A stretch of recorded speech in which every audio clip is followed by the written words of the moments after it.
This is James Helder for IFL TV in association with Macklin's Gym Marbella. I'm in Pond Ford, Sheffield today on the Mick Hennessy card put on by Channel 5. With me, I've got the new IBF Junior World Champion, Quigg Galahad. Junior Youth Champion is not Junior Youth Champion. It's not the real. It's not the real deal. It's just another stepping stone to get me to where I want to be, and that's World Champion. Gets you in the top 10 no rankings, would that be right? Yeah, it just gets you in the top 10, but it's about having the real thing. That's what I'm after. Indeed, indeed. Would this be the first governing body to put you in the top 10? I'm not too sure, to be honest with you. I know Ring Magazine put me in the top 10, but I'm not too sure. It might be. How would you assess tonight's performance against Adilson dos Santos, mate? I thought I did well. I thought maybe 8 out of 10. I did what I had to do. He was a dangerous opponent, young, hungry, he can punch. He had long range and he had a good snap in his punches and just didn't let himself from the get-go. Put him down in the first round. Yeah. He looked a little bit shell-shocked, to be honest. I don't think he half expected that.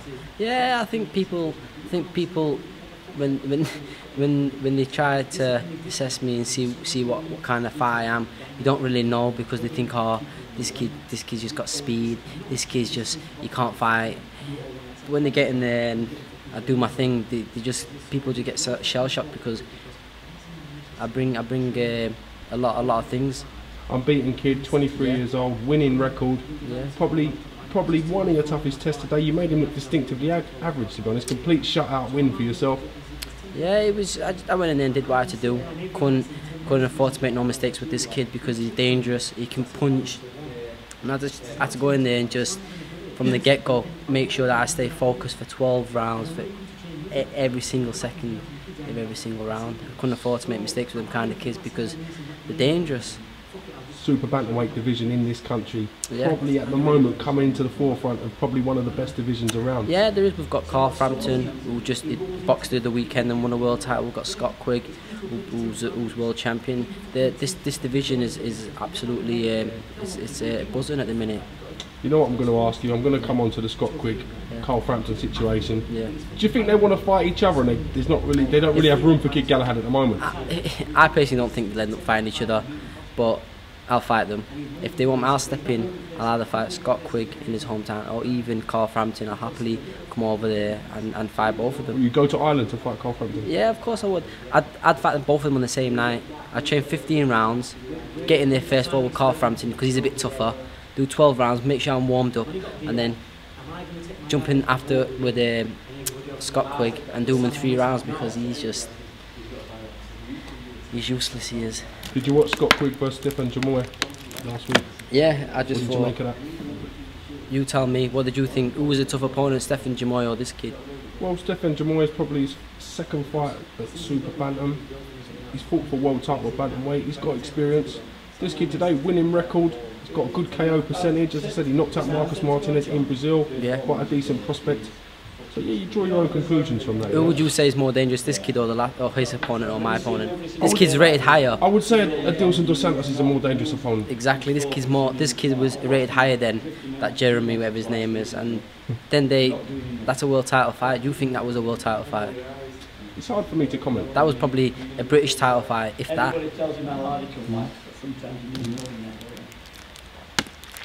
How's your hand? I know you I banged up. I think it was in the second or third, and it just. Did that affect the way you was throwing punches and the shots you were looking for? Yeah, it was just banged up in the second, and after that, it's bad at the minute. I can't make a proper clinch yet, but just put some ice on there, and hopefully I'll get a scan and make sure it's not broke. Yeah. Terrestrial TV is doing wonders for you, isn't it? As I say. It's doing well. It's getting me good exposure out there, and hopefully by the time. In the next couple of months, I'll be a household name. It said you're kind of the face of Channel 5 boxing at the moment. Yeah, which is fantastic. Yeah, of course it is. I've stuck it out and getting the rewards now. How important is loyalty to you in this boxing game? Pardon? How important is loyalty in this boxing game to you? To me, it depends what you say loyalty is. Well, what's loyalty? Towards to Ingle Gym, towards your promoter, even towards your network broadcaster. To the Ingle Gym. At the end of the day, it's about producing. If you're there producing the goods, then you might as well stay with them, and that's how it is. If things are not working out, then you have to go and find somewhere else, aren't you? I spoke to Mick Hennessy before about this, and he's adamant he's put in offers for you to face Scott Quigg before. Yeah. So no doubt the offers will come again. Yeah, the offers will come again. But it doesn't matter. You could offer him probably £1 million, and he probably wouldn't even take that. Do you think these fights will happen eventually? Yeah, eventually they'll have to happen, because I'll end up being world champion, and then I'll be world champion, and they'll be coming on. They'll probably get beaten the next couple of fights, and then I'll ask them if they want to fight me for my world title. I'll give them the opportunity, and they won't give me. Leo Santa Cruz. Yeah. Been quite vocal in calling out Quigg and Frampton. Yeah. Is he on your radar? Is that a fight you would Yeah, like? if they offered me the Leo Santa Cruz fight, I'd take that. He's a good opponent. He's good. I personally believe that. I think it'd be a good fight between him and Frampton. I think it'll be a 50-50 fight. Be a cracking fight. Yeah, it would be a good cracking fight. What did you make of Carl Frampton, Kiko Martinez team? It depends. I thought he did what he had to do. He put up a good performance, but realistically, Kiko Martinez got outboxed by what's his name, Rendon Monroe twice, and Rendon Monroe's not even a good boxer. Rendon Monroe just goes in there, his tributes in the ring where he was tough and he's big and he was strong, and he went in there and outboxed them twice. So you tell me, and people are forgetting that. Stylistically, do you think you'd have too much for Quigg and Frampton? Yeah, stylistically, I think I've got the ability, I've got the skill set to give them nightmares and beat them with ease. A lot of people make out that your punch power, that one punch bang that you may not possess. Yeah. Do you feel you're growing into your power as you're getting older as a man? Everyone has tributes in the boxing game, and if you have the one punch knockout, then you have it. If you don't, you don't. But I'm still going in and knocking kids out. I put this kid down twice, and they're still saying, "Oh, he can't punch." But it doesn't matter how hard you hit. When you get hit, 3 pounds of pressure in that chin, you're out. Do you think it's your skill set and your ability to know what punch to throw and when with your timing more than the power that's doing the damage? Power is speed plus strength, timing, distance. It's a lot of things, and I'm good at them things, and I make people make mistakes and make them walk onto shots, what doubles the power and put them down. How much do you credit Brendan Ingle and Dominic Ingle with your success and where you are in life at the moment? I am the man right now because of them. Before I went to the gym, I was always in and out of trouble. Always spent most of my time going in and out of cells, causing trouble. Always in trouble. As a kid, I was always in trouble. And then I met Brendan Ingle one day, and he changed my life. He says to me, "If you want the riches and all the stuff what comes with the boxing, you've got to do this every day."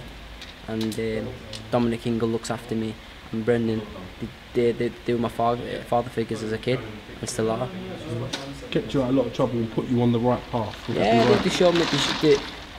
They turned me into a man. They made me realise what things were, what life's about. It's not about getting into trouble or this or that. They show you the way of life, the proper way of life, and the man I am today is because of them. They were my father figures. I spent more time with them than I spent with my own family. Just talking to some of the amateur boys today training at the Ingle gym, the level of regard that they hold you in, Barry, is level of esteem, and you're like their hero. You're their Superman. Yeah, I think because I spend time with them at the gym, and they look up to me because they see me. They see I've come from nothing, and now I'm becoming something, and they want that. And it's just a matter of time before most of them kids actually were better than me at the stage where I was when I was their age. We've got fighters like Samuel Mason, Latif Shafiq, Jordan Gill, Lee Wood. All these kids are dangerous kids, and I personally believe all these kids would be easily British, European, and even could become world champions. What's the success to the Ingle blueprint? Someone told me if you stick to the programme with the Ingle gym, you'll get somewhere. If you stick to the programme and listen and live the life, the Ingle have got a programme, and that will make you a world champion, an unbelievable world champion. You've just got to stick to the plan, stay focused, stay disciplined. Don't let things get over it. Don't let things get to you. and you'll eventually get there. I'm a product of the Ingle gym. You've had that experience of going abroad and Yeah. watching the likes of Kell Brook Yeah. fighting Carson, hostile environment, winning world titles. Does that give you a taste to want to push on? It motivated me even more because I watched Kell win the world title when no one gave him a chance in America. They were saying, "Oh, he ain't gonna win that fight. He's not gonna go to the Lion's Den and take that title off Sean Porter. Sean Porter." People would no one give him a chance. And in my head, I know Kell, and I've never seen Kell quit at anything. And I just thought, people are saying this kid's gonna be too strong for Kell and this and I just thought, you know what? I just can't see this kid beating Kell Brook. I could not see him. In no way he was gonna beat Kell, because Kell is unbelievable. If you've seen Kell, I've seen Kell train. I'm telling you now, I've seen him put down super middleweights, and I personally believe he's probably the most dangerous welterweight out there at the minute. Last but not least, have you got a message for the other super bantamweight rivals in the UK and worldwide? Yeah, if I'm coming sooner or later, I'm gonna be coming and getting all them belts. I'll be cleaning up the super bantamweight division. Alright, listen, Barry, thank you for giving my time today. Thank you. Thank you, Congratulations James. on your victory. Thank you, James. And I'll see you again real soon. Yeah, thank you.